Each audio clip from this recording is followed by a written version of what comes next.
was a real experience utilizing the paintings and the work in order to write the poems and to get that out. This is the resurrection of Christ.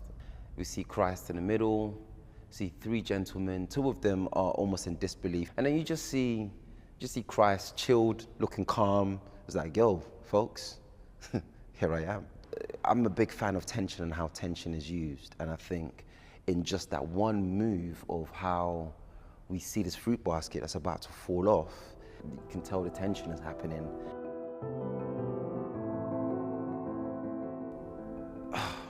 I've lost friends. The idea of a group of men that have recently lost someone, and the idea of that person coming back and sitting at the table, I think that's an amazing thing. There's the celebration of the fact that this person has returned, but there's also the sadness in thinking, how long are you here for? I think there's a universal thing when it comes to grief. I think if you've lost someone that you truly love, and if they return, irrespective of race, gender, or how one identifies, if that person returns, I think the mannerisms will still be the same. I use Yoruba often in my work. I use colloquialisms in my work, whether it's slang with my man them, with my friends, you know, codes that we use as a community. Those things are important to me. In the same way, for the majority of Caravaggio's paintings, you have the dirty feet, for example. That's important to him. His life interests me. His work interests me. In doing some of the research of his upbringing to a certain degree, it's no different from what I'm hearing the upbringing of young black boys and black men whose fathers wasn't necessarily around, and all these different things of absent fathers.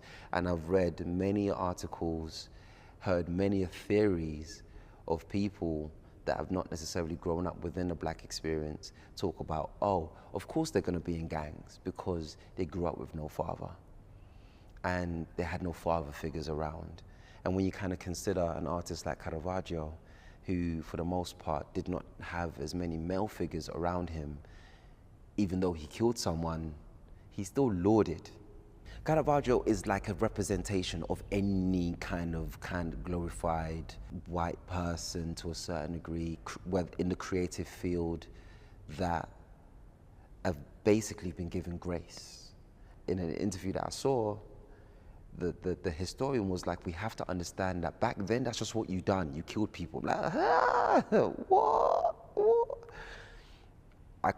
You can't necessarily use that same thing. You can't just excuse it as, oh, that's just what you do. It's not just as easy. It's just that that's just what you do then. It's just of its time. And I think I've heard different versions of this same thing over time. From the poem, it speaks about a community of people that escaped slavery. And as a result, they built a lake village that has markets, churches, schools, homes. It's an incredible story that I wasn't aware of as a history. Do you know what I mean? There was several stories I hear in Black History Month, but I don't necessarily hear about this in relation to Black history. And for me, it's a story of resilience, and it's a story that is etched in the memory of the community of the people there. And on the flip side of all of that happening, because you have to it's almost like it's running parallel while all of this was happening in terms of enslaved Africans being shipped to Europe and the Americas. On the flip side, Caravaggio was just living his best life. You see what I mean? He's chilling. He's fighting people on one side. He's painting on one side.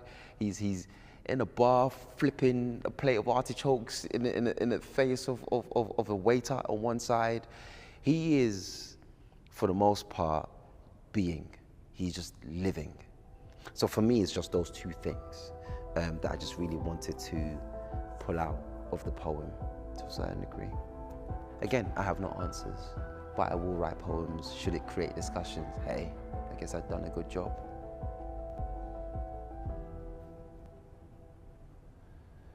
The Tafinu did not look back as they fled into the ocean. They trusted the myth and tepidness of water more than man. Guided at night by crocodiles, fatigued, their feet swollen. The Tafinu built a lake village on Ganvier. As they built, they prayed for the others, the breathless and the captured.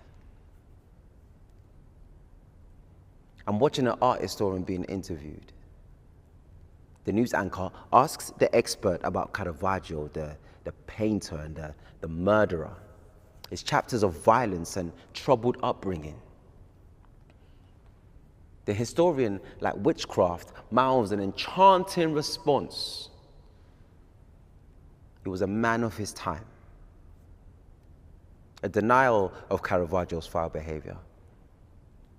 An erasure spell passed on through generations. One that's excused the crimes, privilege, and power of white people. Ganvier has since swelled in numbers.